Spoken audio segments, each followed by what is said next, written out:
I'd like to welcome you tonight to this year's installment of the McCarthy Lecture Series, hosted by the Dale Center for the Study of War and Society here at Southern Miss.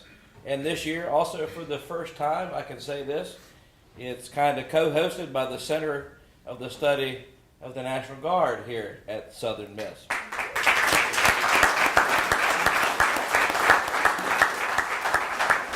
I did not have parentheses wait for applause there, so that was nice. Founded in 2006 through the generous support of Dr. Richard McCarthy and Craig Howard, the McCarthy Lecture Series is designed to give our campus community access to some of the most cutting-edge research and history in the field of war and society. In recent years, our panelists have included luminaries such as Jeremy Black, Beth Bailey, and Sebastian Younger. I would love to point out Drs. McCarthy and Howard here tonight, but they're on a trip. They're in Turkey, so they're enjoying the Bosporus while we're enjoying this event. Tonight we're excited to present a panel discussion entitled Levels of Command, the Mississippi National Guard in Peace and War, the 155 Brigade Combat Team in 2005. It's a major hope of the Dale Center and the primary focus of the new Guard Center to preserve and tell the stories of the National Guard in this state as well as nationally. We owe the Guard a debt of gratitude for both its service in war and on the home front. So at this point, I would like to ask all Guardsmen and women in the audience to please stand and be recognized.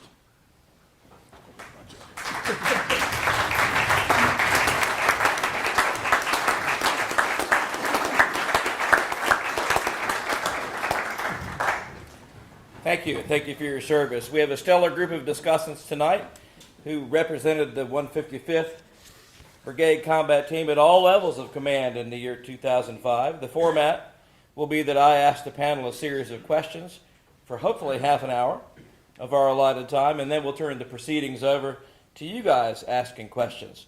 First, I'll introduce each of our panelists. Short introductions cannot possibly do these men justice, but at the risk of leaving out some of their many accomplishments and accolades, I'll keep these introductions short to give us more time for our discussion. Our first discussant tonight is Major General Augustus Leon Collins, U.S. Army retired, who is presently the Chief Executive Officer of Minact, Inc., a leading workforce training, development, and management corporation headquartered in Jackson. He served for more than 35 years in the United States Army and the Army National Guard, including tours as Director of Mobilization Forces, U.S. Forces Command, 2006 and 2007. As regards tonight's discussion, General Collins served as the commander of the 155th Separate Armored Brigade during Operation Iraqi Freedom in the year 2005. In January 2012, he was appointed as Adjutant General for the Mississippi National Guard and served in that position until August 2016. He currently serves on the board of directors for Huntington Ingalls Industries, Trustmark National Bank, Armed Forces Benefit Association, and the Friends of Mississippi Veterans. He's an Ole Miss graduate and is past president of the University of Mississippi Alumni Association. Our second discussant tonight is Major General John Rhodes. Major General Rhodes currently serves as Deputy Commanding General of the Army Guard Affairs for the 18th Airborne Corps. He's a Mississippi State graduate and began his military career in 1983 in the Marine Corps Reserves and was transferred to the Guard in 1991. By 2004, he was promoted to Lieutenant Colonel and assumed command of the 1st Battalion, 155 Infantry Regiment, serving as battalion commander during Operation Iraqi Freedom in 2005. In 2008, he was promoted to colonel and served as the deputy brigade commander for the 155th Brigade Combat Team during their second deployment to Iraq in 2009-2010. In 2015, he served as Assistant Adjutant General for the Mississippi Army National Guard. In 2020, he was promoted to Major General and assumed command of the 29th Infantry Division, serving as the Commanding General during their deployment to the Arabian Gulf region, support of Operation Spartan Shield and Operation Allies Refuge. In 2023, Major General Rhodes assumed Deputy Commanding General of Army National Guard Affairs for the 18th Airborne Corps. Our final discussant for the evening is Colonel Christopher Thomas. He is currently Director of Legislative Affairs and Economic Development for the Mississippi National Guard, and his previous positions include work with Capital Resources and the Mississippi Development Authority. Chris is graduate of Southern Miss, so we got all three of the big ones here tonight, and holds a Juris Doctorate degree from Mississippi College School of Law. Chris joined the Mississippi National Guard in 1988, saw service in Operation Desert Storm. In 2005, Chris commanded Charlie Company of the 150th Combat Engineers in Operation Iraqi Freedom. After service in Iraq, Thomas held a number of positions in the Mississippi Guard, including commander of the 890th Engineer Battalion in Gulfport. Following his time as battalion commander, he served as G3 Operations Officer at Joint Forces Headquarters in Jackson. Colonel Thomas is currently assigned as the Regimental Commander of the 154th Regional Training Institute at Camp Shelby. So as you can see, we have an august assembly here for you tonight, and I plan on asking them some questions, getting their answers, and then you guys will have your shot. My first question, and we'll start the answers from General Collins on down. How did the training at Camp Shelby and the National Training Center prior to your service in Iraq in 2005 prepare you for the reality that you eventually faced there? Well, first of all, to the Dale Center and the University of Southern Mississippi, thanks for having us here tonight. We really appreciate the opportunity to come and share our experiences from back in 2005. We were talking before we came in. It's been 20 years ago since we mobilized and started training. It sounds like feels like yesterday, but when you start counting the years, it's been quite a while ago. But as far as the training at Camp Shelby, I think we got some of the best training that we could have received anywhere at Camp Shelby. If you recall, in 2004, exactly when we mobilized, things were changing in Iraq. You know, the whole battlefield was changing. So the training that we received would have been different from the training that someone would have received, say, 9 months prior to that. We've kind of, building this airplane as they were flying it down at Camp Shelby. But we got a new commander over at First Army, a guy by the name of Russell Honore. Some of you might recall him.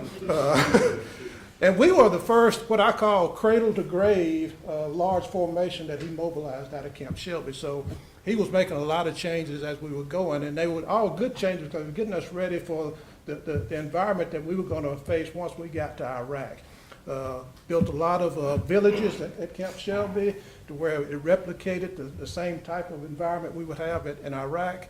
And we got immersed. We went to the field and stayed and got immersed into the training there. And then obviously after we finished the training we had here at Camp Shelby, we went out to the desert in California. And because of the vastness of the National Training Center, that helped us also to get acclimated to what we were going to be doing there. I think the Army gave us as good of training as they could have given us at that particular time, because like I say, the battlefield was changing as it was going, and we were as prepared as we could have been. You're never fully prepared for combat. You never know what you're going to face once you get on the ground, but I think the time that we spent at Shelby and also at Fort Irwin was very beneficial. Thank you. General Rhodes? First of all, again, I greatly appreciate the opportunity to be here. Thank you to the Dale Center Southern Miss. As always, honored to, again, share our knowledge. Of course, General Collins was my battalion commander when I was company commander. He was my brigade commander when I was battalion commander. He was the TAG when I was brigade commander. He was the TAG also when I was a troop commander. So I've got to agree with everything he said. All right, sorry. I'm sorry, sir. We go back. I think you have to look at where the model that was being utilized at that time, okay?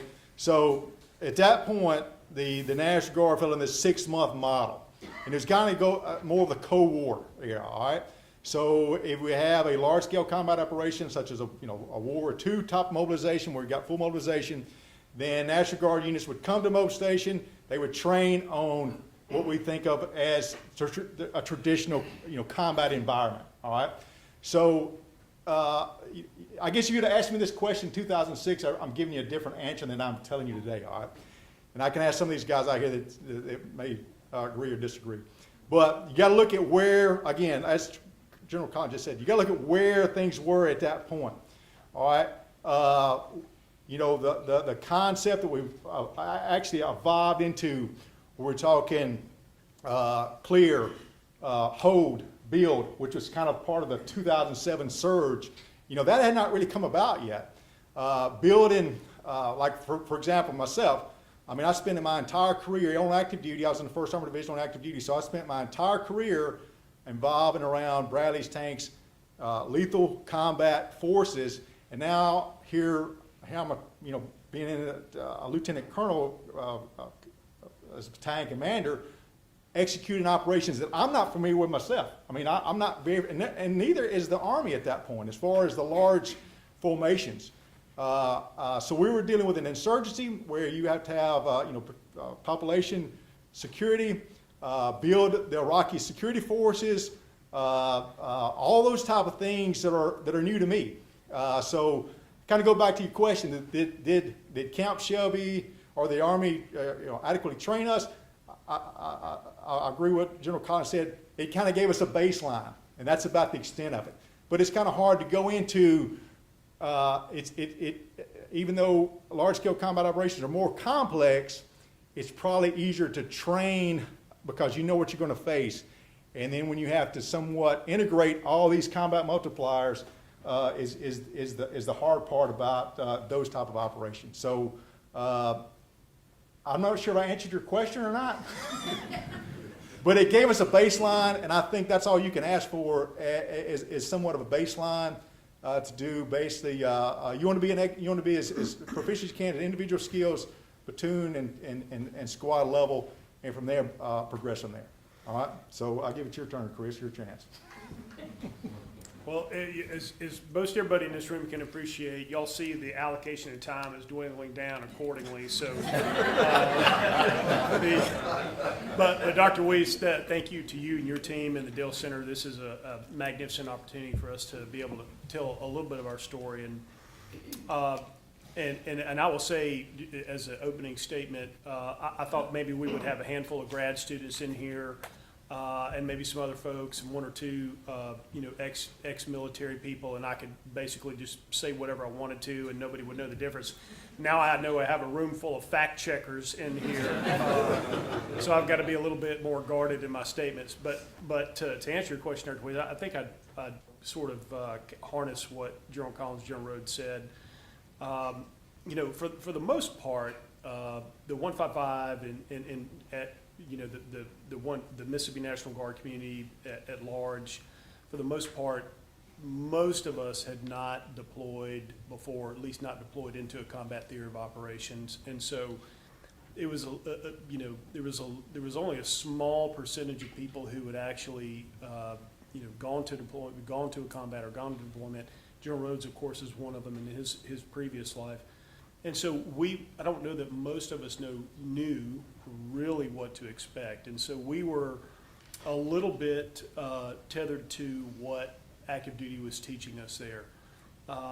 And to echo what these gentlemen said before, we were getting instructed or getting taught to the best of the Army's knowledge at that particular time. I think General Collins said, the TTPs, tactics, techniques, procedures, we're literally evolving week to week, month to month, day by day, even in theater. And so it was a little bit of an epiphany to me that the 155 had gone to an NTC rotation in 1999, and we were still very harnessed to sort of the Cold War. We're going to fight large Russian formations. And the Army had spent the better part of 30, 40 years really fine-tuning what that would look like. And so the observer controllers, the professionals NTC really could sharpshoot you on, you didn't do this right, you didn't do that right, you're not adhering to doctrine. And fast forward to 2004, when we went to National Training Center, it occurred to me that same level of intensity and sort of know-it-all was not there, and it was apparent to me that the observer controllers, the instructors, the cadre there in NTC really were a little bit in the same position that we were in as what I just experienced 6 months ago, 3 months ago, a year ago is not what's going on right now, and so. to say, to echo what the gentleman said, they were giving us the best instruction they think they could. But I will say, I saw, and I have one of my fellow company commanders here, Lieutenant Colonel retired Paul Line. Some of the doctrine or some of the TTPs that they were teaching us didn't seem plausible at the time, and so we were having to sort of sift through a little bit of this makes sense, this we're a little bit fuzzy on this.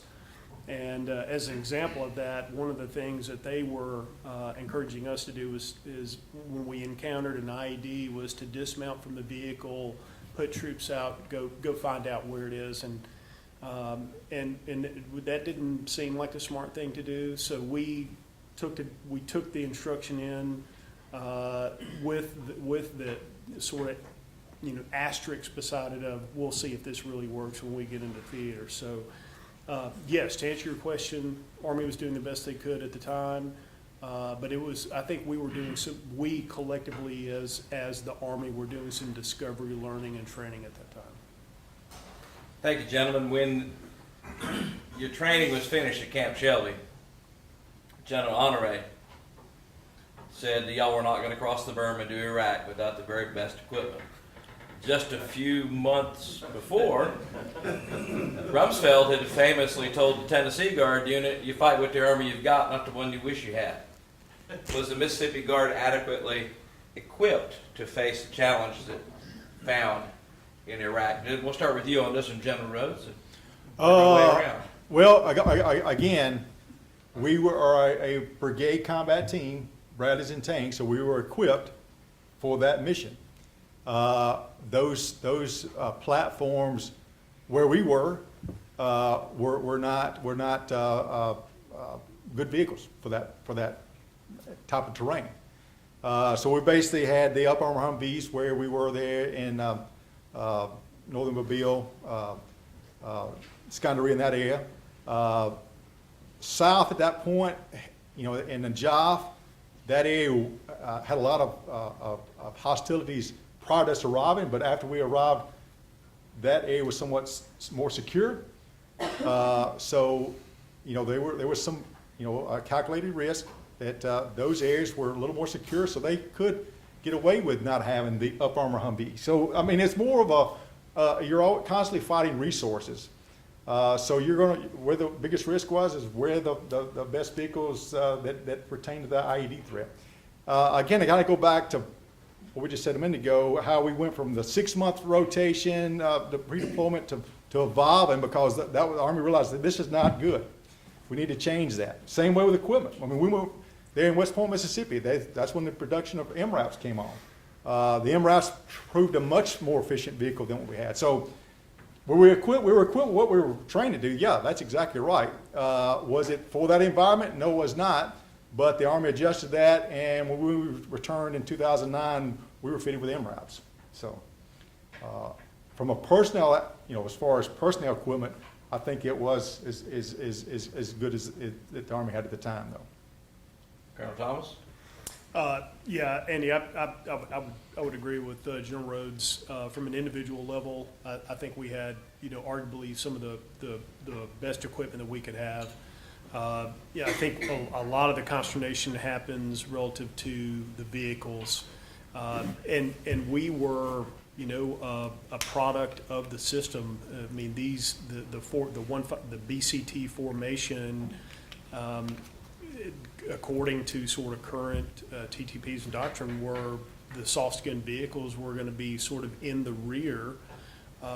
And they were not anticipated to be exposed to, serious artillery, IEDs, anything like that. So, as everybody in this room knows, you can't wave a magic wand and accelerate, 20 years of defense production to get to what you need within a year or two. And so we were left with what we had, which is what, this was the equipment that the Army had given us, which was the equipment we had trained on for the last 20 years. And so was it adequate to the threat matrix in country at the time we arrived? Probably not, at least on the Humvee soft-skinned vehicles. And so, you know, that created a lot of risk, a lot of exposure for us. And I think that, you know, to sort of pat ourselves on the back a little bit, we modified our own techniques to try to mitigate that risk as best we could. Fortunately, the Army learned lessons, the nation learned lessons, and we, you know, we came up with up-armored Humvees. But in the near term, you know, we didn't have that, but we also didn't know what we were getting into. So, you know, it's a little bit of a balancing act in terms of what we had on hand. General Collins? You mentioned General Honore. Because everybody knows that nobody moves stuff like the military. Nobody can move as much equipment, weapon systems, personnel like the military does. And of course, when we deployed, you know, we obviously shipped a lot of stuff by rail down to the port. It went over on boats, and then all the personnel flew over on planes. And of course, the whole idea is to get everything coming there at the same time, where the soldiers then unload the boats, get their equipment, you know, marshal for a while, and then be ready to move out. Well, we were supposed to get some stay-behind equipment in Kuwait. And I was having a difficult time finding all of this stuff that we were supposed to be receiving while we were down there. And one day I was there, we had our headquarters set up in one of these big circus tents, and the phone rings. You know, it's one of those old field phone kind of things. And someone says, it's General Honore. So I go over and I answer the phone. Of course, my first, you know, question was, how did you get this number?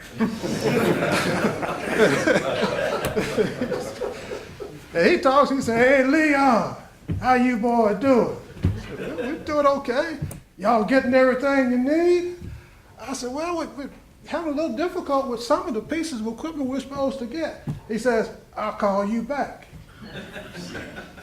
About 30 minutes later, 2 lieutenant colonels showed up at the back of that circus tent, and they came to me and says, we don't know what it is you want, but please don't call that general. I didn't call him in the first place. But that's true. Like I say, the battlefield was evolving. What we needed more than anything was those M1114 up-armored Humvees. There weren't enough of them to go around. Now, we did pick up a few more once we got into Iraq, because the Marines that we replaced, that we ripped toward with, they had some up there, so we were able to get a few more.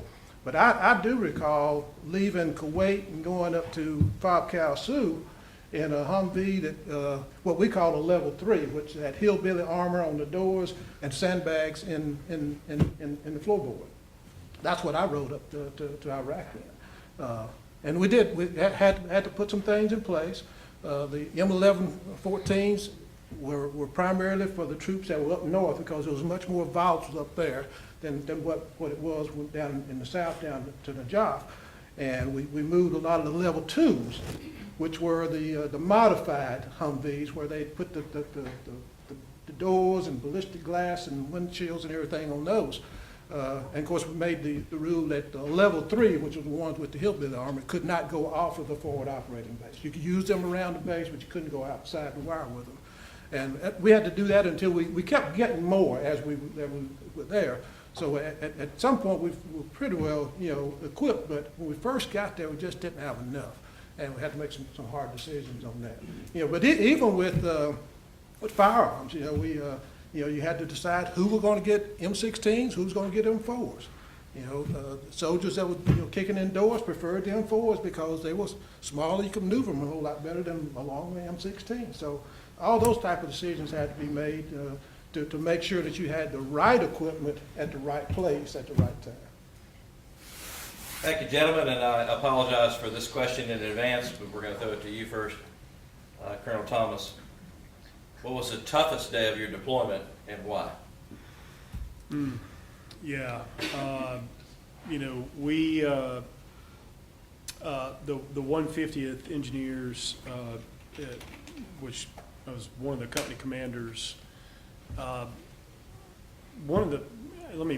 guess to back up just a bit, to echo what I'd said earlier, I mean, most of us, for the most part, had not faced combat operations.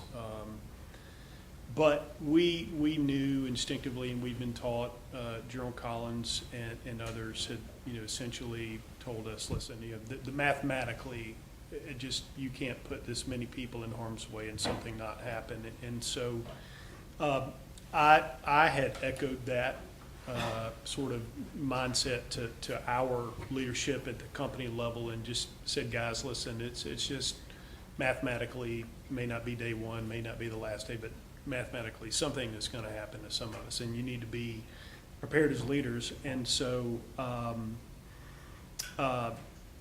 we, as it turned out, leaving Kuwait and going into theater, my company was one of the last or last out of our formation, and the other three companies had gone to basically the 5 Dogwood area, which is just basically adjacent to the Euphrates, just southwest of Baghdad, and kind of a nasty neighborhood. And it was an eye opener for us. My company had just arrived into our operating base in Iraq, so we had done the day or two trip into theater, and we had just pulled in and gotten notified that the 150th had received its first casualty, and it was from Bravo Company, and that was, it was almost surreal, because we had literally, we hadn't even found our bunks and tents and where we were going to sleep that evening, and already we had our first casualty. And I thought, man, if this is going to be the pace of the operation, we're in for one hell of a ride. And the only thing I can really remember from that evening is, this was, again, obviously early into the operation. I said, nobody call home, nobody do anything, let the casualty notification process work its way out. But guys, this is a reminder, we're in a very serious environment. So that, I think that that was probably one of the most difficult, arguably the most difficult for me. General Collins? The date that Chris is talking about was February 3rd, 2005. And I remember it like it was yesterday, because David Smith, who was my brigade operations officer, the G3, came and told me that we'd had an IED attack up at 5 Dogwood and that we had a casualty. It turns out it was Sergeant First Class Sean Cooley.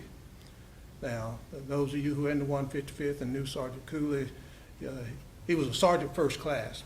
This guy was one of our leaders. He was one of the go-to guys in that battalion. And to lose him right off the bat, really got my attention. It's like Chris says, it sobers you up real quick. That you're in a combat situation, and likelihood of losing soldiers is right in front of you. And that was my first. And your first one is always the most difficult for a commander. That was a tough day, but I had one other day that was kind of tough for me too, and it was April 29th. When the 155th was a separate army brigade, which meant that the commander was authorized a brigadier general billet. I was a colonel when we first mobilized. My packet had gone in, but I had not received authorization to get promoted. I did. I found out that the Senate had confirmed my promotion on April 29th. This was about 1 o'clock Iraq time. About 30 minutes later, Tom Carlisle came to my hooch and says, "Sir, we have just had an IED attack, and we got 2 casualties." And I asked him where it was. He said it was up at Diara. And I remember saying to him, I said, that's Jay Harding's area. That's Echo Troop. And I said, that's going to be a tough day for Jay, because he had just lost a soldier about a week ago. He said, we don't know who they are just yet. We got the battle roster numbers, because you can't give names over there. We got the battle roster numbers. We're trying to figure out who the 2 were. He came back about 15 minutes later. He says, "Sir, we know who the 2 are. It's Captain Jay Harding and Captain Steve Frank." Lost 2 captains that day.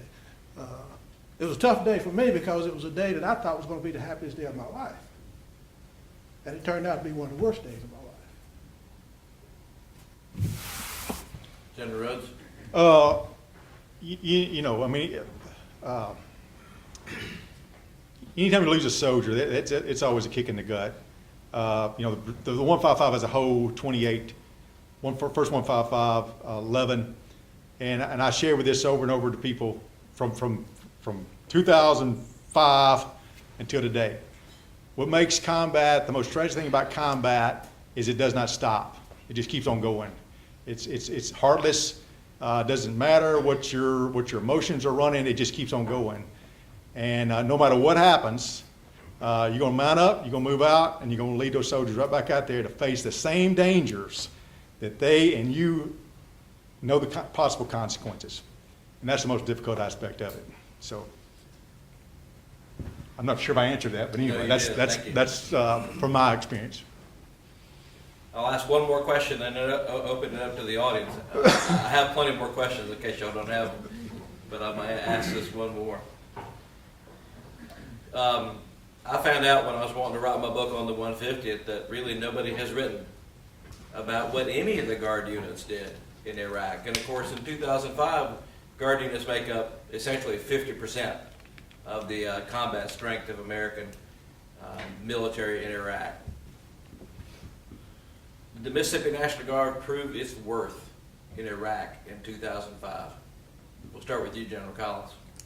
I believe we did. I believe that the soldiers and the airmen that deployed in 2005 performed admirably. I think they represented our state well. I think they represented our Army well. The mission that we were given, I think we were successful at that. I mean, we were there to help the Iraqi people rebuild their country. We were instrumental in building schools and getting hospitals back up to running. We were instrumental in getting clean drinking water for the citizens, electricity, and then helping get the government up to speed where they could govern their people in their different cities and provinces. So I think we did what we were asked to do, and we brought a lot to the table because we were the National Guard, and a lot of things that we were asked to do over there were things that a number of our soldiers were doing in real life back here.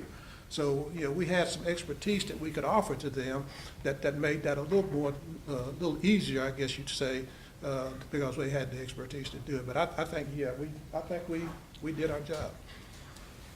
General Rhodes? Okay, I think history has definitely proven that. I mean, I go back to the very first question with we were strategic reserve, coming back from the deployment in 06, and I'm speaking the 155 specifically here. In 2009, that same brigade's moving out again. So we transformed, evolved because of what was going on from a strategic reserve to an operational force, and the National Guard as a whole has been an operational force since. I mean, the 155 specifically has deployed 4 times just since then, and that's pretty much probably the same thing with all of the commands within the Mississippi National Guard or National Guard as a whole. You look at over the past 20 years how many deployments, and you can pretty much count on, unless something occurs where we grow the active component like it was when I was on active duty.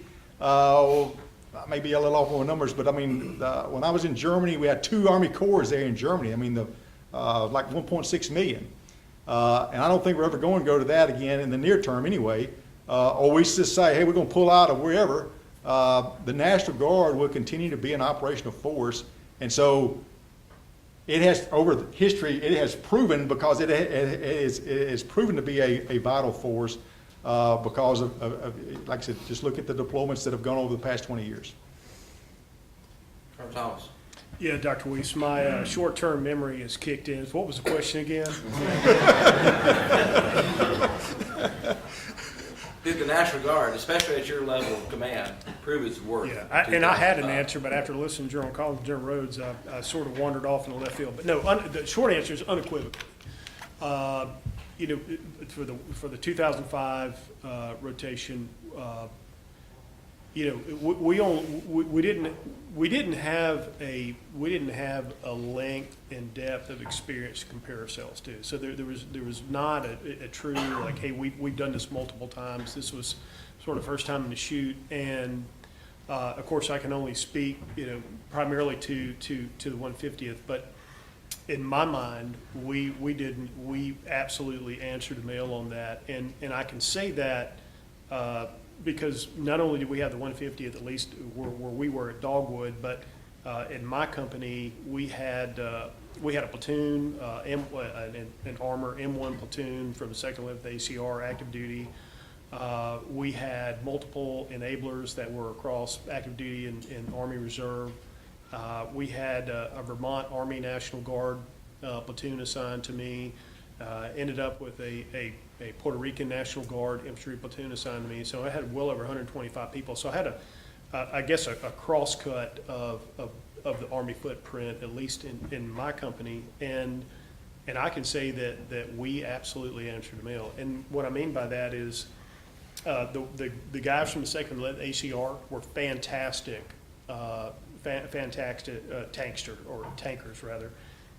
They were subject matter experts in the M1. They knew everything about it. They knew how to operate it, run it, keep it up to speed.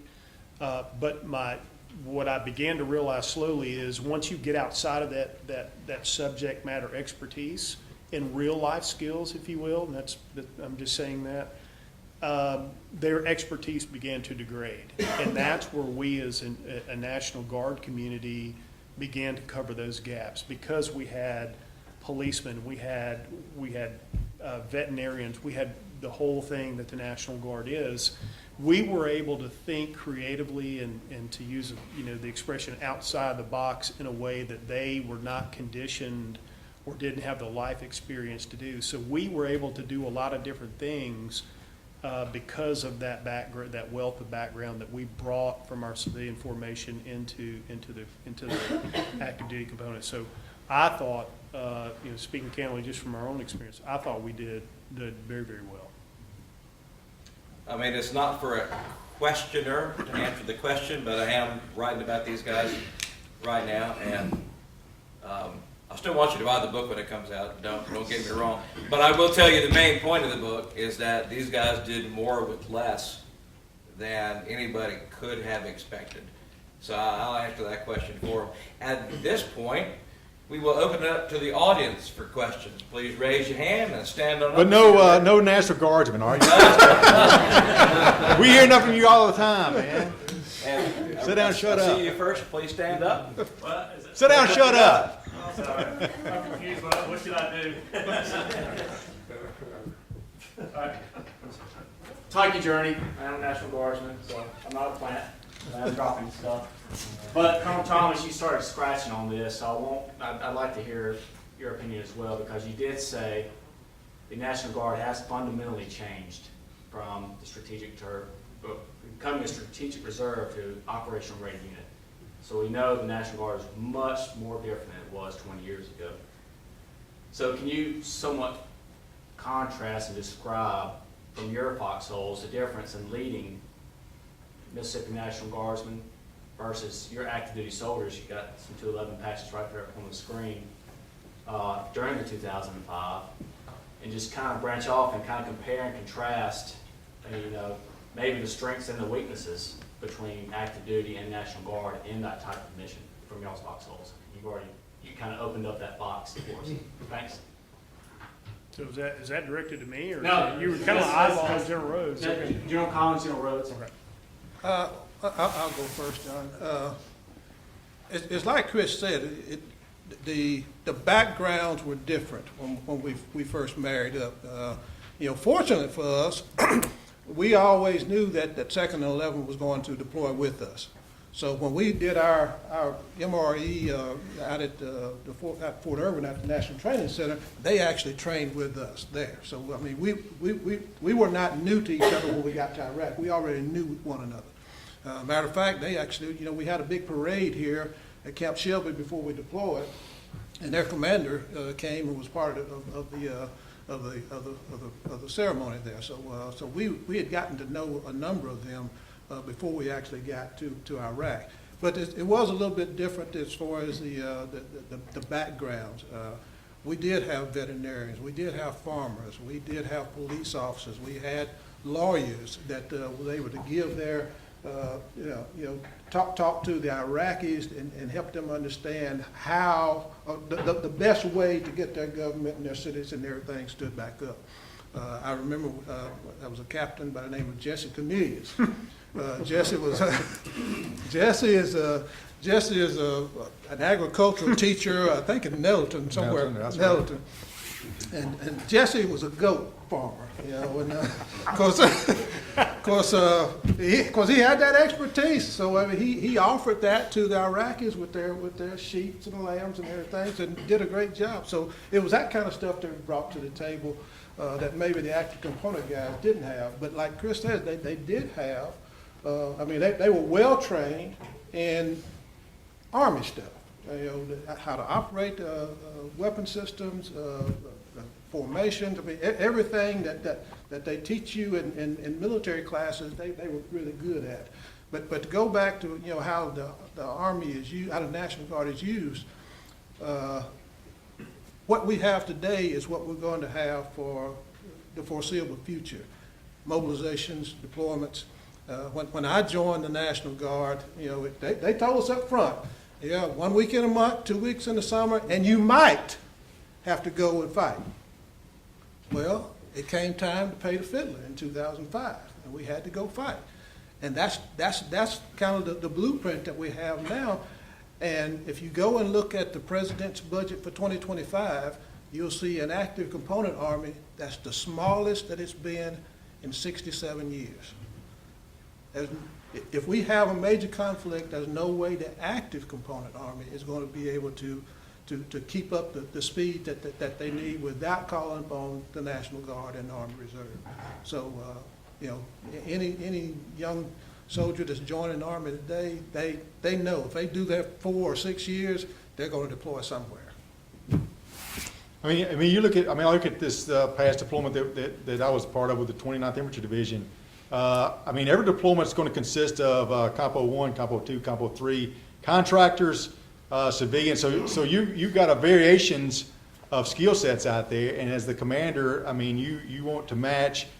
This is the biggest challenge in the modern era to me, or as a commander, is your DMD, your deployment manning document. This is your mission set, and trying to match that DMD with your mission set.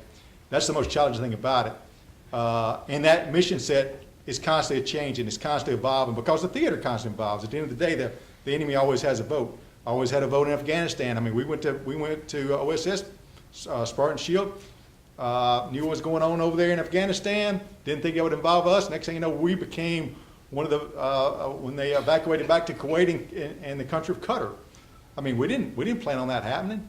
I've shared this with the 53rd Infantry Brigade Combat Team out of Florida. They were physically in Ukraine in February 2022 is when they evacuated, got the word to move out. I mean, they go over there to train Ukrainians, and I mean, who would have ever thought when they left that this would have occurred? But it did. So things constantly evolve, and you as a commander got to match. Okay, this is the mission set. This is what I've got, and who can best accomplish that be successful on whatever the task that is. So, I mean, every formation is going to be consistent of those compos, just as General Collins said. No way around it. There's absolutely no way around it.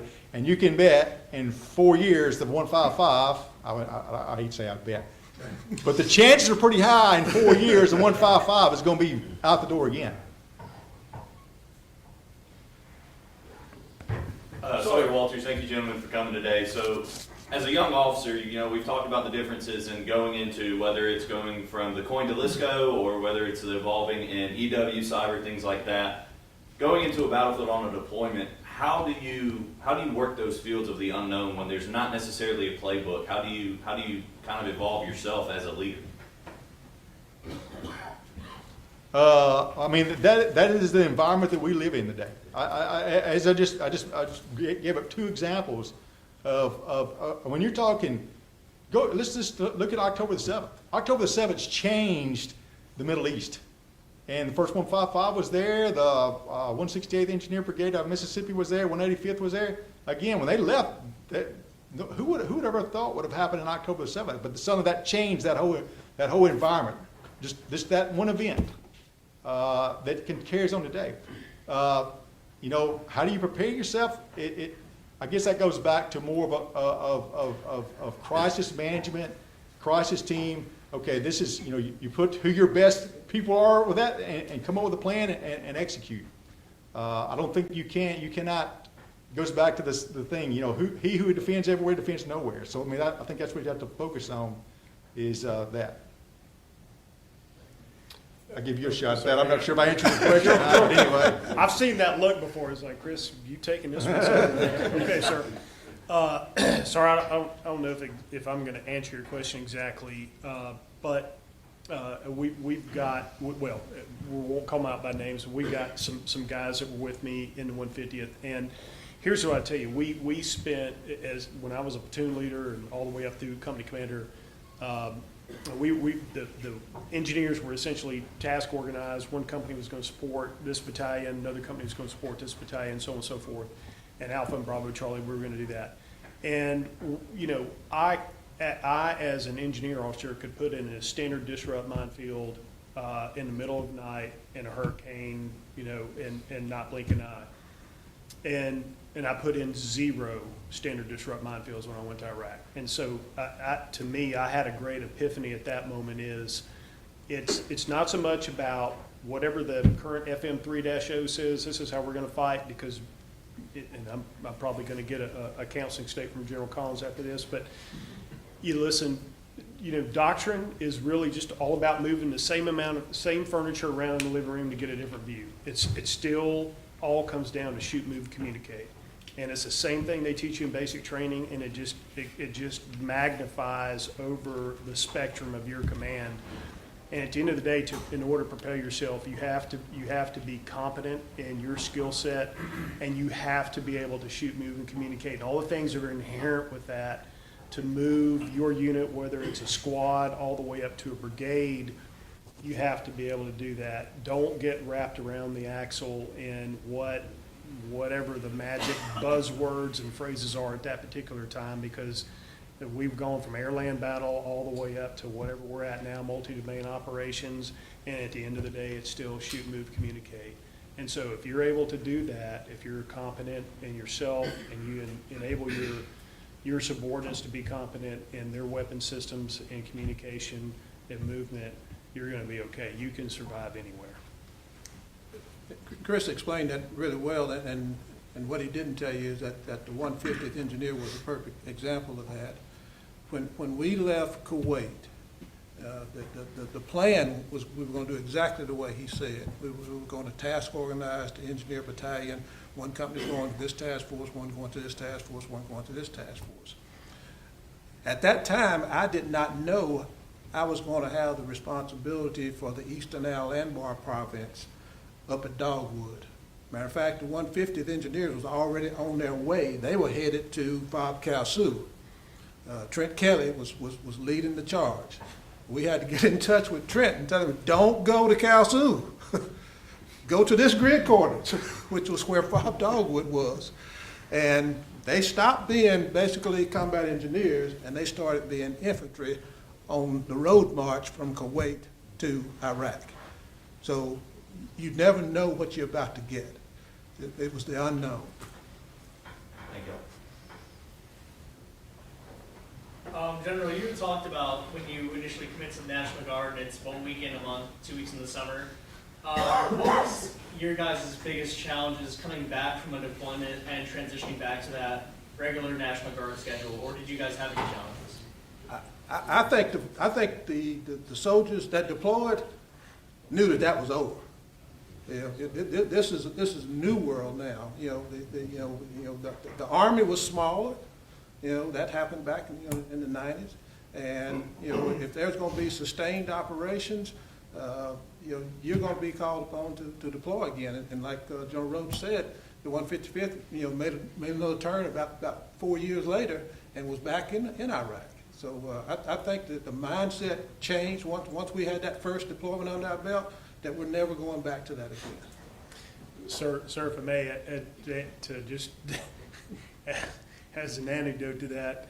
I distinctly remember we were at the getting very close to the end of our rotation, and we were out in one of the motor pools, and it was a gorgeous sunset. You know, the sun and the moon and the stars are unbelievable. Anything like you can see unless you go to, you know, out west somewhere.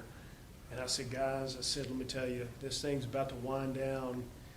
Take a good look around, take a good look around you right now, because you guys are probably never coming back. So, I don't know who I said that to, so hopefully they're not in the audience. I think you know, I keep referring to, hey, this is what evolved. And when you look at when the brigade came back, or just National Guard as a whole came back deployment, you know, we didn't have a lot of the yellow ribbon that evolved into to allow soldiers, one, what benefits they had from assistance out there. Those are the things we struggled with today, to be honest with you. We really struggled with then, because there is a transition. I don't care who you are, there's a transition period from here you are in this environment for 12 months. Then you look at this, in this case, 6 months prior, the pre-MOB itself, and then all of a sudden that takes you away from your home a year and a half. At that time, 2 young children, and now all of a sudden dad's coming back. There is a transition period that I'm going to say in 2006 that probably was not there as near as much as it was in 2010 when soldiers came back. Because, again, it goes back to what we talked about from the very beginning.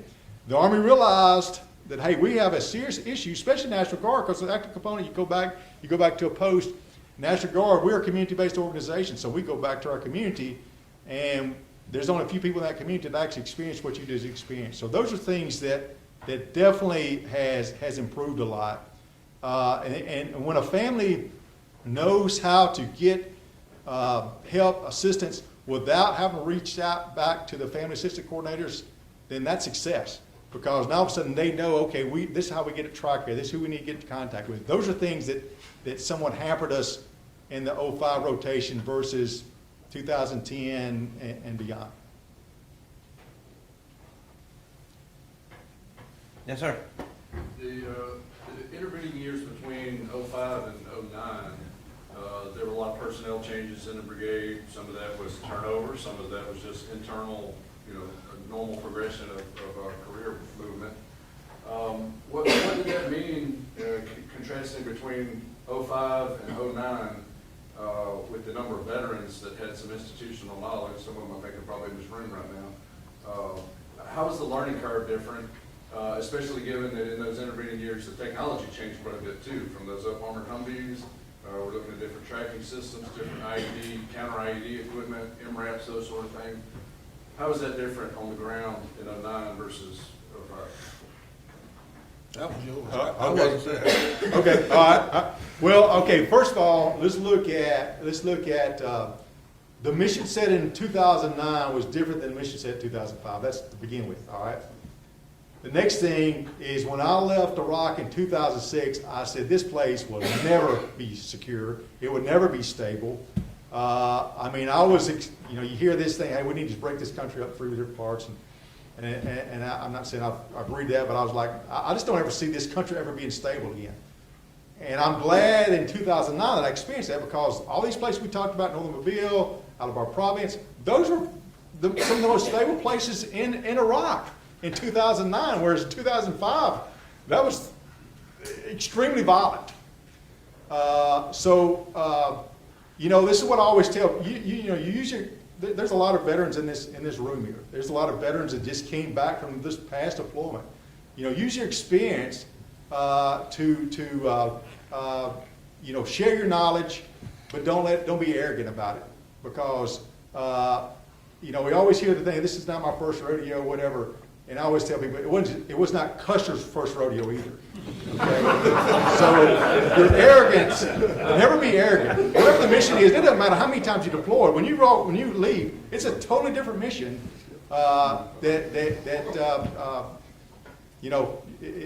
Once you become and take shortcuts, you put yourself and the people who you're commanding at great risk. So anyway, I think that's the big, to me, when I look at 2009 versus 2005, is one, the environment was totally different in Iraq versus that area, which made the mission set a little bit different. There's a question right here. Yes, sir. All right.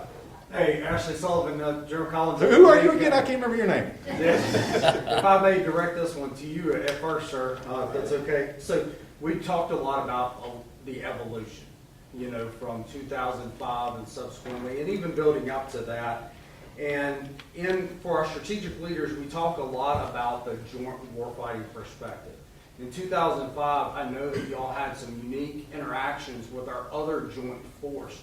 So I was wondering if you could relay those experiences in regards to evolution from 2005 moving forward, of course, then becoming the Adjutant General of Mississippi and having both the Army and the Air underneath you, and some of those lessons that you learned as a leader for our future strategic leaders from a joint warfighting perspective. Thank you. Well, what Ashley is talking about is, obviously, we were an Army brigade. Our next higher headquarters was a Marine Corps unit. And since we were a separate brigade is considered a Corps asset. So my boss was a 3-star Marine Corps general, the commander of at that time, the 1st Marine Expeditionary Force, General Sadler. And he was our boss for about 60 days until the 2nd MEF got there with General Johnson. But really the interaction we had with the Marine Corps couldn't have been better. You know, we didn't know what to expect, you know, didn't know how they would treat us. One, we were Army, and 2, we were National Guard, but they greeted us with open arms, and you know, anything that we needed, it was, if there was something that they could provide, they did. They ran our airfield there. I mean, I had Marine Corps guys in my operations center every day. And then also, and I hadn't mentioned these guys, also from Mississippi, the Air National Guard, the 238 Air Support Operations Squadron from out of Meridian, they deployed with us and had a footprint the whole time we was over there. So it wasn't just an Army Guard from Mississippi. We had Air Guard from Mississippi also. But you cannot fight a major conflict without a joint force. Now, you usually don't get it all the way down to the brigade like we did, but that was kind of a unique kind of thing, I guess. But as I see it going forward, and you mentioned when I was General of the National Guard, that's one of the things I tried to do is get more interaction between the Air Guard and the Army Guard in Mississippi, especially when it came to emergency operations.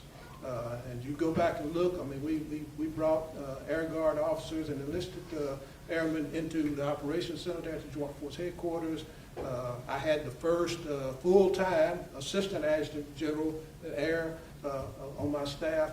And what that did, it brought the 2 organizations together a lot closer to where now it's commonplace. We got Air Guard folks in the headquarters now, just, you know, a lot of different places. Well, we didn't used to have that before, but we're only one National Guard now. We got, you know, 2 services, but it's only one National Guard.